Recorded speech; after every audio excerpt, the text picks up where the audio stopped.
ही चौके बैठेले कवन रम के बेटा रघुनंदन हरे। गजमोती चौका पुरायो सुनाओ रघुनंदन हरे।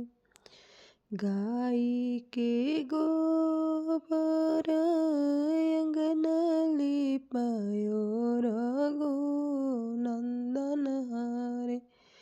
गजमोती चौका पुरायो सुनाओ रघुनंदन हरे। अगर हमार वीडियो अच्छा लगी तो लोग एक लाइक जरूर करब जा और हमारा चैनल के सपोर्ट करी जा। हम हर तरह के मांगलिक गीत गावेनी और हमारा चैनल के लोग सपोर्ट करी जा। गाय के